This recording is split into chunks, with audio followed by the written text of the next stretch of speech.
highest motorable road in the world, Umingla Pass.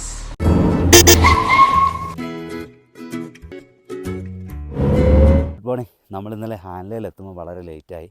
രാത്രി ഒരു 10 മണിയായി. ഞങ്ങൾ കാറിൽ നിന്ന് ഉച്ചയ്ക്ക് ശേഷമാണ് പുറപ്പെട്ടത്. ഏകദേശം 220 കിലോമീറ്റർ ഉണ്ടായിരുന്നു. പാങ്കോങ്ങിൽ നിന്ന് നമുക്ക് നേരിട്ട് ഈ ഹാൻലയിലേക്ക് വരാം. ഒരു 6 മണിക്കൂർ റൈഡേ ഉള്ളൂ. ഞങ്ങൾ ചങ്ങല പാസിലൊക്കെ പോകണമെന്ന് ആഗ്രഹമുള്ളതുകൊണ്ട് അതുവഴി ഇന്നലെ വന്നെന്ന് മാത്രമേ ഉള്ളൂ. ഹാൻലയിൽ നമ്മൾ ഇന്നലെ താമസിച്ച ഹോം സ്റ്റേ ആണ് യാക്ക് ഹോം സ്റ്റേ. ഇദ്ദേഹത്തിൻ്റെ പേര് സ്കർമ എന്നാണ്. അദ്ദേഹമാണ് ഇത് നടത്തുന്നത്. ഇങ്ങോട്ടേക്ക് വരുന്ന സമയത്ത് നിങ്ങൾക്ക് താമസിക്കാനുള്ള ബെസ്റ്റ് ഓപ്ഷനാണ് സ്കർമ ഹോം സ്റ്റേ. അഫോർഡബിൾ റേറ്റിന് നമുക്ക് ഇവിടെ സ്റ്റേ ഉണ്ട്. അതുപോലെ തന്നെ ഇതിൻ്റെ വ്യൂ കണ്ടില്ലേ, ചുറ്റുപാടുള്ള വ്യൂ അടിപൊളി വ്യൂസാണ്. അപ്പോൾ ഫുഡും അതുപോലെ തന്നെ സ്റ്റേയും ഒക്കെ ഇവിടെ അവൈലബിൾ ആണ്. ഇതിൻ്റെ കോൺടാക്ട് നമ്പർ ഞാൻ ഡിസ്ക്രിപ്ഷനിൽ കൊടുക്കുന്നുണ്ട്. സീസൺ അനുസരിച്ച് റേറ്റ് കൂടിയും കുറഞ്ഞൊക്കെ ഇരിക്കും. ഞങ്ങൾക്ക് പെർ ഹെഡ് 800 വിത്ത് ബ്രേക്ക്ഫാസ്റ്റ് ഡിന്നറാണ് കിട്ടിയിരിക്കുന്നത്. അപ്പോൾ അങ്ങോട്ടും ഇങ്ങോട്ടൊക്കെ മാറ്റം ഉണ്ടാവും. ഞാനിതിന് മുന്നിലുള്ള കാഴ്ചകളൊക്കെ ഒന്ന് കാണിച്ചു തരാം. ഇതുണ്ടല്ലേ, ഇതാണ് ഞങ്ങളുടെ ഹോം സ്റ്റേയുടെ മുന്നിലുള്ള കാഴ്ച. ചെമ്മരിയാടുകളാണിത്. ഇതാ കാണുന്നതാണ് നമ്മുടെ ഹോം സ്റ്റേ കേട്ടോ.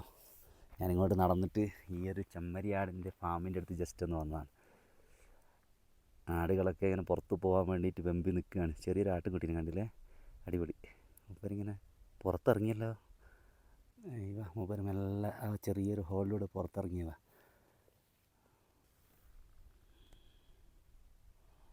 ലോകത്തിലെ ഏറ്റവും ഉയരത്തിൽ സ്ഥിതി ചെയ്യുന്ന മോട്ടോറബിൾ റോഡായ ഉമിംഗ്ല പാസ് കീഴടക്കാനുള്ള ദിവസമാണെന്ന്. അപ്പോൾ ഞങ്ങളുടെ യാത്രയുടെ ഫൈനൽ ഡേ എന്ന് വേണമെങ്കിൽ പറയാം. 3 മണിക്കൂർ യാത്രയുണ്ട് ഉമിംഗ്ല പാസിലേക്ക്. അപ്പോൾ ഉമിംഗ്ല പാസ് പോയി വൈകിട്ടാകുമ്പോഴേക്ക് തിരിച്ചെത്തി ഇവിടെ തന്നെ സ്റ്റേ ചെയ്യാനാണ് പരിപാടി. നാളെ ലേയിലേക്ക് പോകും. ഒരു ദിവസം അവിടെ സ്റ്റേ ചെയ്തിട്ട് പിന്നെ ഡൽഹിയിലേക്ക് പോകാനാണ് പ്ലാൻ. അപ്പോൾ ഇന്ന് ഒരു 8 മണിയാകുമ്പോഴേക്ക് ഞങ്ങൾ ഉമിംഗ്ല പാസിലേക്ക് പോകേണ്ട പരിപാടിയാണ്. ഹാൻലയിൽ നിന്ന് ഉമിംലയിലേക്ക് പോകാൻ വേണ്ടിയിട്ട് 2 വഴിയാണുള്ളത്. ഒന്ന് ഫോർട്ടില ടോപ്പ് വഴിയും നുർബുല ടോപ്പ് വഴിയും. അപ്പോൾ ഫോർട്ടില ടോപ്പ് വഴി കുറച്ച് ദൂരം കൂടുതലാണ്, പക്ഷേ നല്ല റോഡാണ്. 96 കിലോമീറ്റർ ദൂരമുണ്ട്. പക്ഷേ നുർബുല ടോപ്പ് വഴി വളരെ കുറഞ്ഞ ദൂരമേ ഉള്ളൂ, പക്ഷേ ഓഫ് റോഡാണ്. എൻ്റെ ഒരു അഭിപ്രായത്തിൽ അങ്ങോട്ടേക്ക് പോകുന്ന സമയത്ത് ഫോർട്ടില ടോപ്പ് വഴി പോവുക, തിരിച്ച് നുർബുല ടോപ്പ് വഴി തിരിച്ചിറങ്ങുക. കാരണം ഓഫ് റോഡ് നമുക്ക് ആസ്വദിക്കുകയും ചെയ്യാൻ പറ്റും. റൈഡ് ആരംഭിക്കുകയാണ്, നമ്മുടെ സ്വപ്ന റൈഡ്. ബേക്കിലിരിക്കുന്ന 3 എണ്ണം വരുന്നില്ല, പേടിച്ചിട്ട് വരുന്നില്ല. അപ്പോൾ ഞങ്ങൾ 3 പേരാണ് പോകുന്നത്. അപ്പോൾ നമ്മൾ ഏകദേശം 8 മണി 8:30 കഴിഞ്ഞ് റൈഡ് സ്റ്റാർട്ട് ചെയ്യാണ്. ഫോർട്ടില റോഡ് വഴിയാണ് പോകാൻ ഉദ്ദേശിക്കുന്നത്. ആ റോഡ് നല്ല റോഡാന്ന് പറയുന്നുണ്ട്. കുറച്ച് ദൂരം കൂടുതലാണ്. എന്നാലൊന്ന് പോയി നോക്കാം. ഓക്കെ, റെഡി, സെറ്റ്, അപ്പോൾ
നമ്മൾ ഇറങ്ങി വന്ന വഴിയാട്ടോ അത്. അവിടെ സ്നോഫോൾ ആരംഭിച്ച് കഴിഞ്ഞ് ഇനിയിപ്പോൾ ഉമിംലയുടെ ഉമിലേക്ക് 35 കിലോമീറ്റർ കൂടെ ഉണ്ട്. എല്ലാവരും നല്ല തണുത്ത് കുറച്ചിരിക്കുകയാണ്. നല്ല സ്നോഫോളാണ്, ഇത് കാണുന്നുണ്ട് അവിടെ.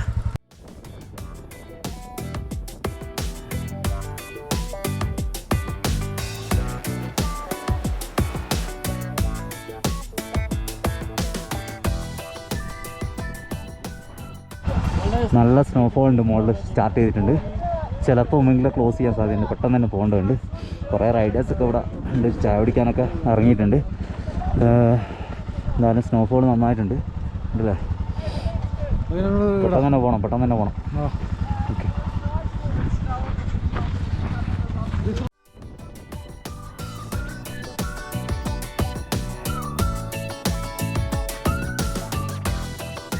മഞ്ഞ് പെയ്യുന്ന മഞ്ഞ് പെയ്യുന്ന എൻ്റെ കാറ്റാണ് തീരാണല്ലോ. എൻ്റെ ഗ്ലാസ്സാണ് തന്നെ.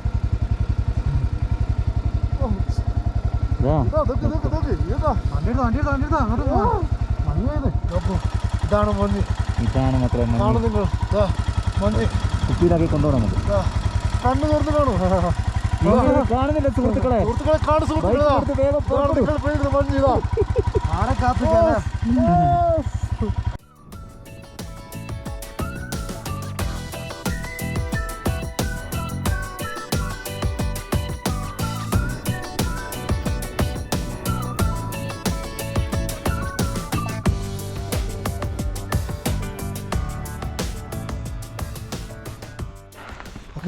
നമ്മളിപ്പോ നിൽക്കുന്നത് എവറസ്റ്റ് ബേസ് ക്യാമ്പിനേക്കാൾ ഹൈറ്റിലാണ്.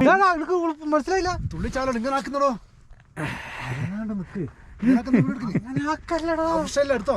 ഇളകരുത്, പണി കിട്ടും. നല്ലോണം ബ്രീത്ത് എടുത്തോണ്ടെന്നോ.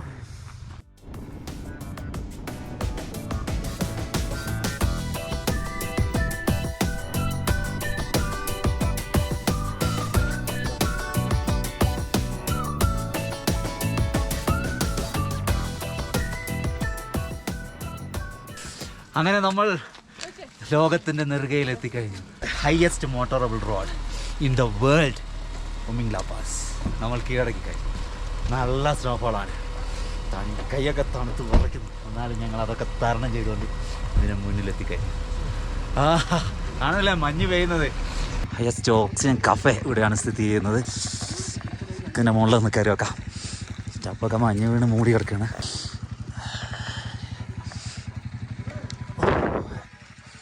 ഇതിനകത്തൊന്ന് കയറി വെക്കാം.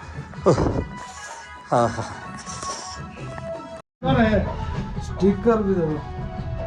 ऐसा होगा सर. हाँ नाम लिख सकते हैं, ईयर लिख सकते हैं. ओके ये होगा. चाहिए चाय ले लो आपको ना. ലോകത്തിലെ ഏറ്റവും ഉയരത്തിൽ സ്ഥിതി ചെയ്യുന്ന MI റൂമാണ് കേട്ടോ ഇത്. നല്ലോണം മഞ്ഞ് പെയ്തുകൊണ്ടിരിക്കുകയാണ്. പിന്നെ ഓക്സിജൻ തീരെ കുറവാണ് ഇവിടെ. പെട്ടെന്ന് തന്നെ തിരിച്ചിറങ്ങണം, അല്ലെങ്കിൽ ചിലപ്പം പണി കിട്ടാൻ സാധ്യതയുണ്ട്. അതുകൊണ്ട് ഞങ്ങൾ ഒരു 10 മിനിറ്റ് മാത്രമേ നമുക്ക് അവിടെ നിൽക്കാൻ സാധിച്ചിട്ടുള്ളൂ. അത് ക്ഷീണവും കാര്യങ്ങളൊക്കെ വരാൻ തുടങ്ങി. അവിടെ വന്ന് ഡാൻസൊക്കെ ചെയ്ത് 1-2 പേര് അവിടെ ഓക്സിജനൊക്കെ കൊടുക്കുന്നുണ്ട്. അതുകൊണ്ട് മഞ്ഞ് വീഴൽ കൂടിക്കഴിഞ്ഞാൽ നമുക്കിവിടെ റോഡ് ക്ലോസ് ആകും. പിന്നെ തിരിച്ചിറക്കലൊക്കെ പ്രയാസമാകും. വണ്ടി സ്ലിപ്പായിട്ട് വീഴാനൊക്കെ സാധ്യതയുണ്ട്. ബ്ലാക്ക് ഐസൊക്കെ റോഡിലുണ്ടാവും, നമുക്ക് മനസ്സിലാവില്ല. നല്ല പാൽക്കടൽ പോലെ മഞ്ഞിങ്ങനെ പരന്ന് കിടക്കാണ് കേട്ടോ.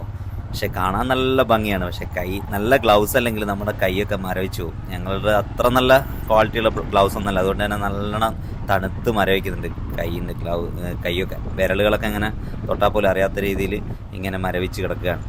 പക്ഷെ വ്യൂ ഒരു രക്ഷയില്ല കേട്ടോ. അടിപൊളി വ്യൂ ആണ്. പിന്നെ മറ്റൊരു പ്രധാനപ്പെട്ട പ്രശ്നം എന്ന് പറഞ്ഞാൽ ഈ ബ്രീത്തിങ് പ്രോബ്ലം ആണ് കേട്ടോ. ഈ വണ്ടി ഓടിക്കാൻ സമയത്ത് തന്നെ നമുക്ക് ഈ ബ്രീത്തിങ് പ്രോബ്ലം അനുഭവപ്പെടും. നന്നായി ശ്വാസം എടുക്കുക, വിടുക. കുറേ പേര് ഇതാ മുന്നോട്ട് കയറിക്കൊണ്ടിരിക്കുന്നുണ്ട് കേട്ടോ, മുകളിലോട്ട് പോയിക്കൊണ്ടിരിക്കുന്നുണ്ട്. ഇവിടെയൊക്കെ നമ്മൾ കുറച്ച് താഴോട്ടെത്തി. ഇവിടെ ഒന്ന് മഞ്ഞ് വീഴ്ച ഉണ്ടെങ്കിലും മുകളിലുള്ളതുപോലെ മഞ്ഞിങ്ങനെ വീണ് കിടക്കുന്നത് കാണുന്നില്ല. നമ്മൾ കുറച്ച് താഴെ എത്തി. ഇനിയിപ്പോൾ ഇവിടെ അങ്ങനെ മഞ്ഞ് വീഴുന്നുണ്ടെങ്കിലും ഇവിടെ അങ്ങനത്തെ പ്രശ്നമില്ല. നമ്മൾ സേഫായ സ്ഥലത്തെത്തി. ഇനി പ്രശ്നമില്ല. ഇനി കൈയൊക്കെ ഒന്ന് ജസ്റ്റ് ഹീറ്റാക്കിയിട്ട് വേണം താഴോട്ടേക്ക് പോകാൻ. നന്നായി തണുത്ത് മരവിച്ച് കിടക്കുകയാണ് കൈയൊക്കെ. 2 കൈയും നല്ല തണുപ്പാണ്. നമ്മളിപ്പോൾ താഴെയുള്ള ചായക്കടയില്ലേ നമ്മളങ്ങോട്ട് വരുമ്പോൾ കണ്ടേ, അവിടെ എത്തി. ഇവിടെ ഇരുന്ന് ചായ കുടിക്കണമെന്ന് ആഗ്രഹമുണ്ട്. പക്ഷേ അങ്ങനെ നിന്ന് കഴിഞ്ഞാൽ ചിലപ്പോൾ ഇവിടെ പോസ്റ്റ് ആവും. ചിലപ്പം മഞ്ഞ് വീണിട്ട് ഇവിടെയും ബ്ലോക്കായി കഴിഞ്ഞാൽ പണിയാവും. അതുകൊണ്ട് തന്നെ നമ്മൾ നേരെ വിടുകയാണ്. നുബുല ടോപ്പിലേക്ക് പോകണം. അവിടെ നിന്ന് താഴോട്ടേക്ക് ഓഫ് റോഡ് വഴി ഇറങ്ങാനാണ് അവരായിട്ട്. നമ്മളിപ്പോൾ നുബുല എത്തിക്കഴിഞ്ഞിട്ടോ ഓഫ് റോഡ് സ്റ്റാർട്ട് ചെയ്തിട്ടില്ലേ. മണ്ണും കല്ലൊക്കെ കൂടിക്കിടക്കുന്ന വഴിയാണ്. കുറച്ച് ബുദ്ധിമുട്ടൊക്കെ ആയിട്ടാണ് ഓടിക്കുന്നത്. കുറച്ചൊന്ന് ഓടിച്ച് കഴിഞ്ഞാൽ നമുക്ക് അങ്ങ് എക്സ്പീരിയൻസ് ആവും. പിന്നെ കുഴപ്പമില്ല, അങ്ങനെ ഓടിക്കാൻ പറ്റും. ഈ ഹിമാലയൻ വണ്ടീൻ്റെ ഒരു പെർഫോമൻസ് നമുക്ക് ഇവിടെ നിന്നാട്ടോ മനസ്സിലാവുക. ഈ ഒരു ഓഫ് റോഡ് റൈഡ് ചെയ്യുന്ന സമയത്ത് അടിപൊളിയാണ്. അതിൻ്റെ ഒരു വണ്ടി ഓടിക്കാനുള്ളൊരു സുഖം വേറെ തന്നെയാണ് കേട്ടോ. നമുക്ക് നല്ല കൺട്രോൾ കിട്ടുന്നുണ്ട്. ആദ്യമൊക്കെ ഞാൻ പേടിച്ചാണ് ഓടിച്ചുകൊണ്ടിരുന്നത്. ഇപ്പം ഓക്കെ ആയി. ഇപ്പം നന്നായിട്ട് ഓടിക്കാൻ പറ്റും. ചില സ്ഥലത്തൊക്കെ ചെറുങ്ങനെ സ്ലിപ്പാകുന്നുണ്ട്. ബ്രേക്ക് പരമാവധി യൂസ് ചെയ്യാതിരുന്ന് കഴിഞ്ഞാൽ നമുക്ക് ഈസി ആയിട്ട് ഓടിക്കാൻ പറ്റും. ബ്രേക്ക് പിടിച്ചു കഴിഞ്ഞാൽ വീഴാനൊക്കെ സാധ്യതയുണ്ട്. ജസ്റ്റ് ഗിയറിൻ്റെ മുകളിൽ മാത്രം താങ്ങി നമുക്ക് പോയി കഴിഞ്ഞാൽ ഈസി ആയിട്ട് പോകാം. കൂടുതൽ സ്പീഡിലും പോകാൻ പറ്റും. നമ്മൾ ജസ്റ്റ് ഒന്ന് ശ്രദ്ധിച്ചാൽ മതി. ഇതിപ്പോൾ ചെറിയൊരു ചുരം ഇറങ്ങുന്നത് പോലെയാണ് നമ്മൾ പോകുന്നത്.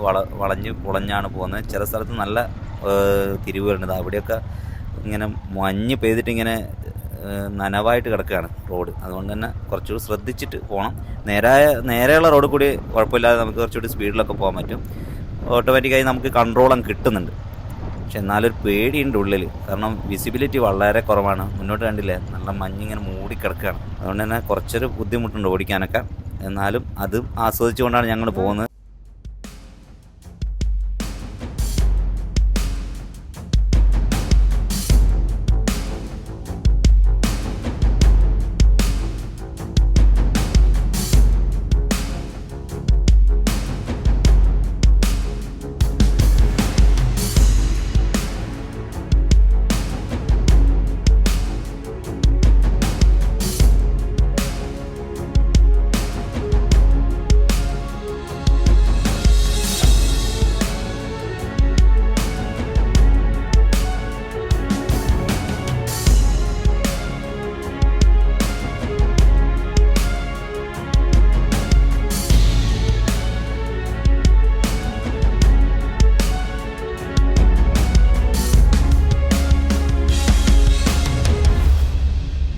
വലിയ ഇറക്കങ്ങളൊക്കെ ഇറങ്ങി നമ്മളിപ്പോൾ താഴെ എത്തി. നിരപ്പായ റോഡാണ് കേട്ടോ.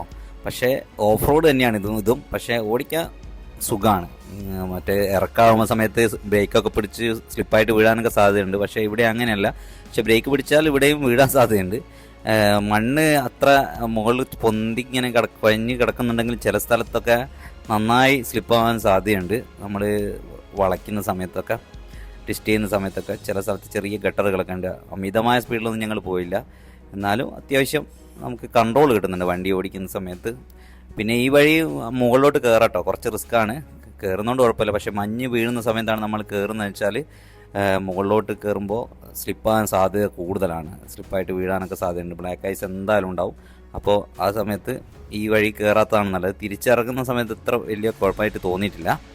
പിന്നെ അധികമായി മഞ്ഞ് വീഴുന്ന സമയത്ത് ഈ വഴി തിരഞ്ഞെടുക്കാത്തത് നല്ലത്. ഫോർട്ടുല വഴി തന്നെ പോകുന്നതാണ് നല്ലത്. പക്ഷേ ഈ വഴീൻ്റെ പ്രത്യേകത ദൂരം വളരെ കുറവാണെന്നുള്ളത്. ഒരു 30-40 കിലോമീറ്റർ നമുക്ക് ദൂരം കുറവാണ് ഇങ്ങോട്ടേക്ക് ഈ വഴിക്ക് വരുന്നത്. ഇപ്പോൾ കുറേ പേരൊക്കെ അങ്ങോട്ടേക്ക് ഈ വഴി തന്നെ ചൂസ് ചെയ്യുന്നുണ്ട്. പക്ഷേ നമ്മൾ രണ്ട് വഴിയിലും കൂടി പോകുന്നതാണ് നല്ലത്. കാരണം രണ്ടും രണ്ട് കാഴ്ചകളാണ് നമുക്ക് കാണാൻ പറ്റുക. മറ്റേത് നല്ല റോഡാണ്, നല്ല മികച്ച റോഡാണ്. നമ്മൾ ചുരം കയറി ഇറങ്ങി നമുക്ക് യാത്ര നന്നായി ആസ്വദിച്ച് പോകാൻ പറ്റും. പക്ഷേ താഴോട്ടേക്ക് വരുന്ന സമയത്ത് ഇത് ചൂസ് ചെയ്ത് കഴിഞ്ഞാൽ നമുക്ക് ഓഫ് റോഡ് കുറച്ച് സാഹസികമായിട്ട് തന്നെ ഓടിച്ച് താഴോട്ടേക്ക് ഇറക്കാനും പറ്റും. അത് ഓഫ് റോഡ് ഡ്രൈവ് ആസ്വദിക്കാൻ പറ്റും. പക്ഷേ ഒന്ന് കെയർ ചെയ്തിട്ട് ഓടിക്കണം. കാരണം വണ്ടികൾ പൊതുവേ കുറവായിരിക്കും. നമുക്ക് എന്തെങ്കിലും അപകടം പറ്റിക്കഴിഞ്ഞാൽ അതിന് താഴോട്ടേക്ക് ഇവിടെയൊന്നും ഹോസ്പിറ്റൽ സൗകര്യമൊന്നുമില്ല. അപ്പോൾ എത്തേണ്ടി വരും. അതൊക്കെ ഒന്ന് ശ്രദ്ധിച്ചിട്ട് വളരെ കെയർ ചെയ്തിട്ട് തന്നെ ഓടിക്കണം.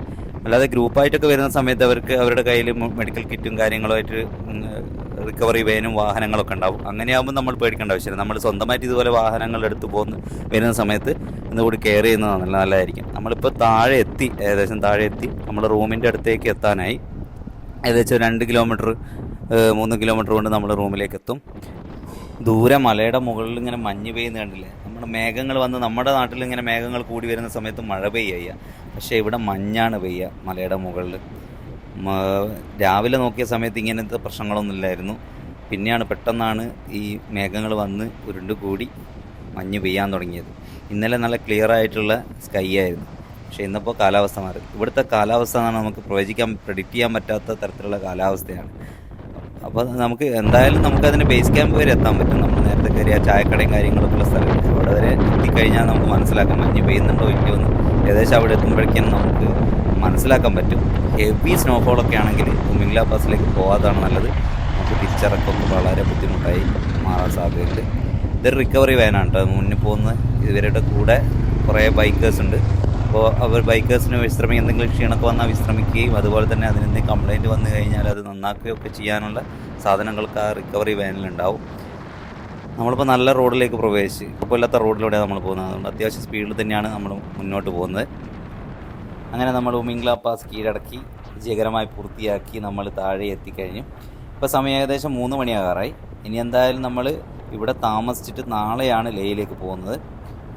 ഈ വീഡിയോ നിങ്ങൾക്ക് എല്ലാവർക്കും ഇഷ്ടപ്പെട്ടെന്ന് കരുതുന്നു. നിങ്ങളുടെ വിലയേറിയ അഭിപ്രായങ്ങൾ കമൻറ്റായി രേഖപ്പെടുത്തുക. ഇഷ്ടപ്പെട്ടാൽ ഷെയർ ചെയ്യുക, ലൈക്ക് ചെയ്യുക. അപ്പോൾ മറ്റൊരു വീഡിയോയുമായി നമുക്ക് വീണ്ടും കാണാം. Friends, by.